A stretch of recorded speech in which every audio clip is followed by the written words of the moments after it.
No break do seu podcast, você pode fazer muita coisa, sabia? Pode resolver a sua vida financeira de forma simples e segura, por exemplo. Pode ter um cartão Black com o maior cashback entre os cartões Black. Pode dar mais pique pro seu dinheiro e pro seu ano. Você pode, com o PicPay. Sua vida com mais pique. Acesse o site picpay.com e muda pro PicPay você também. Crédito sujeito à aprovação. Consulte condições no momento da contratação.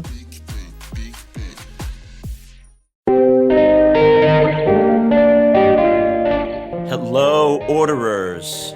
Just wanted to let you all in on a fairly well-guarded secret. There are actually other podcasts out there that try to order the disorder. Not many, but some. And when I find them, I'll try to share them with you. So today, I am going to present to you what I hope will be a pleasant introduction to a new pod for you all.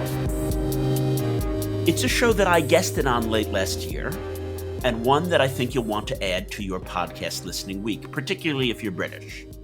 It's from the team behind The New European, a great newspaper/magazine in the UK, born out of Brexit, but something that's become like a crusading force for a new common sense center-left anti-neopopulist politics in Britain.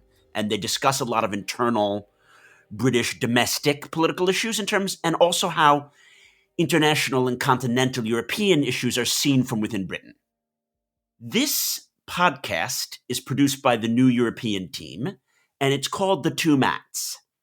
They are Matt Kelly, who founded the New European, and Matt D'Ancona, one of their star columnists and a former editor of The Spectator. They both champion the center ground, a bit of the progressive left and a bit of the Remainer Tory anti-Brexit right.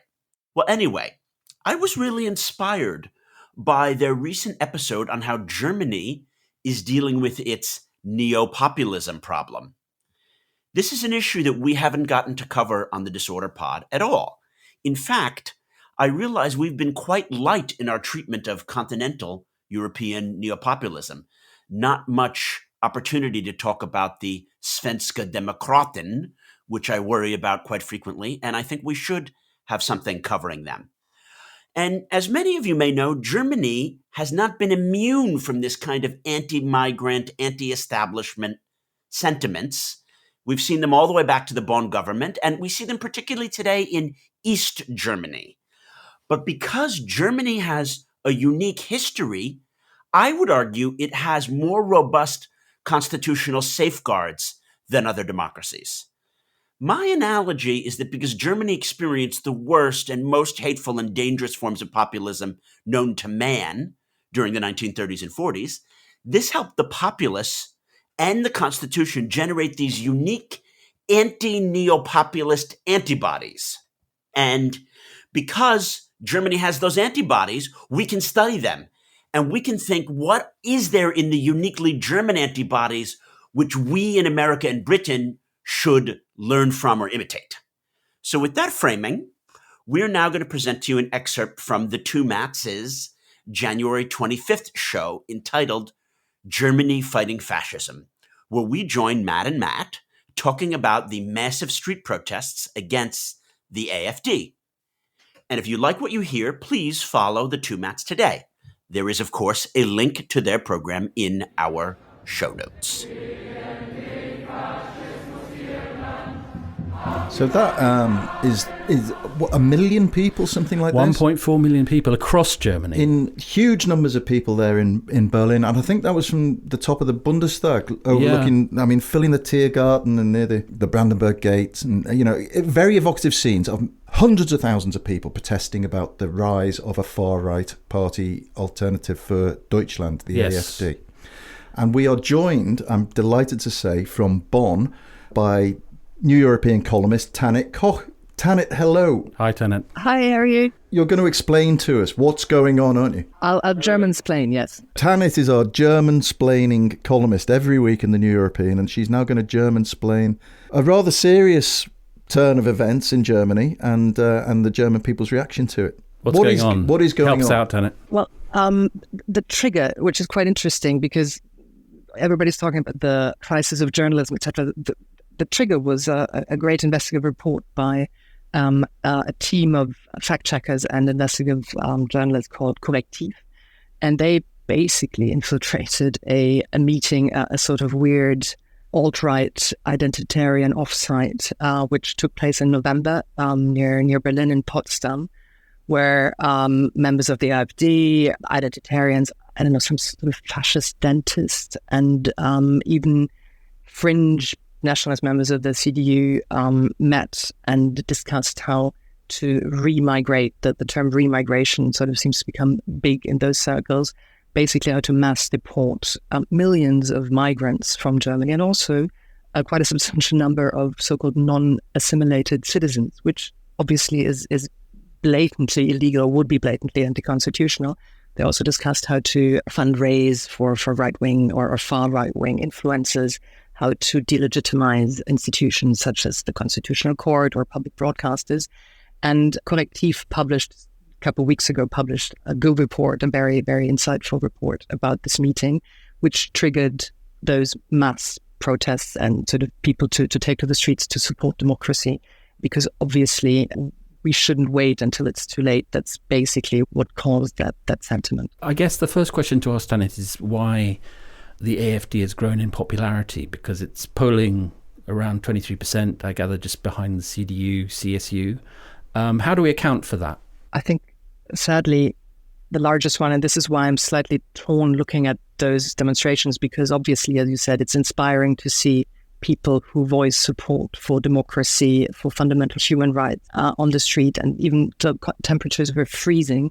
Some of those rallies had to be cut short, like in Hamburg and other places, because there were just too many people. So the organizers had sort of told authorities, yeah, we're expecting maybe 5,000, and then 50,000 or 150,000 showed up. So that was massive and indeed very, very impressive.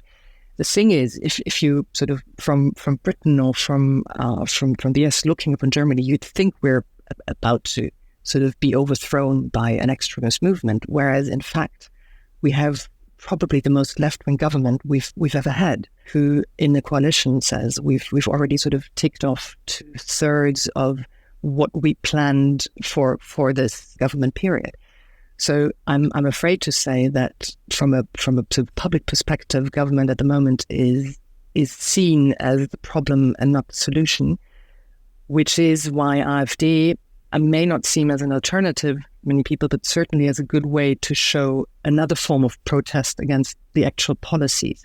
So just to give you an example, we had a survey from Allensbach Institute, which is a very renowned pollster doing long-term surveys for decades. And they came up with a poll saying that a vast majority, 70-80% of the people feel that in this country, people who work, who pay taxes, who pay their fees for social security, etc., aren't acknowledged, aren't respected enough. And given the fact that Olaf Scholz, when he campaigned in 2021, used the term respect as sort of the main slogan for his political campaign, which he won the elections, there is, I think, a massive disappointment in what's been happening since.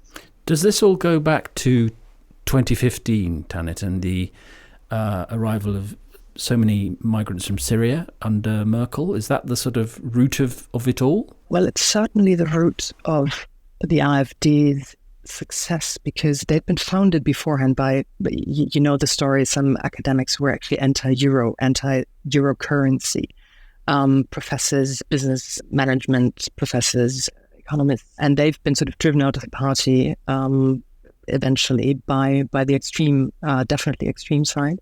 Part of the AfD is now monitored by our domestic intelligence service, for instance, in Saxony, for being outright extreme and anti-constitutional. But they were below the 5% threshold. You know, Germany, we have that threshold to actually be able to enter parliament. And they, in all the polls before 2015 and even by autumn 2015, they were on the verge of being irrelevant, insignificant, minuscule.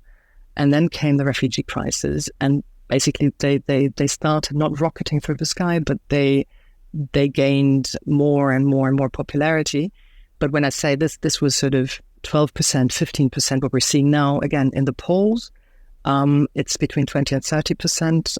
The last state election we had in Germany, for instance, in Bavaria, you mentioned Hessen, and Hessen is not East Germany. This is not sort of the disenfranchised who had to suffer through the consequences of reunification and unemployment. Hessen is like core West Germany. Frankfurt, capital of our banks, is in Hessen.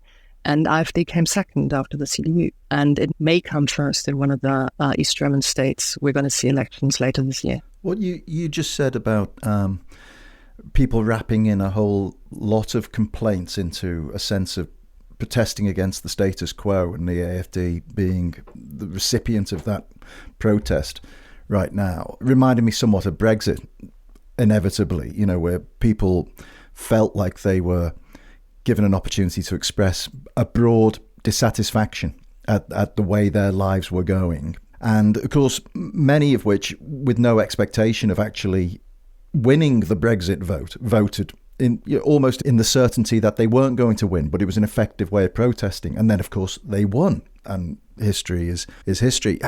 How close to that is what's unveiling itself in Germany? How close do you think is the potential for this sense of protest to actually manifest itself into something much nastier? I think up until a few years ago, it was mostly what you said, what you just analysed, protest, and the best way to annoy sort of the ruling class, the elites, and to show them the middle finger was to vote for AfD, not because people particularly liked it, knowing full well it's a nasty party. Quite frankly speaking, the leadership is not sympathetic or amicable in any way. Sort of cool people you'd like to hang out with and have a beer. Nigel Farage, by the way, is far more popular in a positive sense than the AfD leadership, and we're lucky we don't have a Farage here. But according to analysis, surveys, polls that were sort of taken just after the last two state elections, which are quite representative of the country last year, it's now sort of 50% who vote for AfD for protest reasons, and the other 50% because they're actually convinced that's the right way to go, the far right way to go. So this means effectively that they're not going to go away, because often if the reason to be frustrated and annoyed with the government goes away, then sort of those parties or movements or whatever might go away too. If they've started sort of convincing people what they do, difficult to get rid of them. Tanit, it's interesting that you say that it's fortunate there's no Farage. There's quite a lot of light on Alice Weidel in the press in the UK at the moment, not least because she just did a Financial Times interview in which she said, yes, that Brexit was dead right, and she'd certainly be willing to consider backing a German equivalent. She's the co-leader of the AfD, and she's an unusual face for the AfD, at least superficially. She's a young 44-year-old. She's in a gay civil partnership with a woman of Sri Lankan heritage, has 2 kids, a background at Goldman Sachs, the Bank of China. Is she a serious sort of figure to be concerned about because of her sort of plausibility, or actually would they be better off with a kind of entertainer, a charismatic figure like Farage? Charismatic is the word I was looking for. So she is not charismatic. She is very intelligent. She's eloquent, but you wouldn't necessarily want to go out, have a beer with her. And I think we're in luck. If we had some like a Farage, that would make AfD maybe even more dangerous. So I was intrigued by that Financial Times interview and what she called Dexit, so that they might consider sort of moving Germany out of the EU, because this would be the single most helpful approach to actually get rid of AfD, because Germans overall are so massively pro-European. I'm saying this is sort of status quo now. This may change in 20 years' time when people feel, okay, why are Hungarians and Polish sort of getting what they want? Why are we paying for it all, et cetera, et cetera, et cetera? It started differently in Britain too in the 1990s, and then Brexit happened in 2016. So I would never dare to go and predict what the public sentiment will be like in 10 years' time, in 15 years' time. But at the moment, opening campaign, even Marine Le Pen in France eventually figured sort of leaving the EU is not really a hit when it comes to electoral campaigns.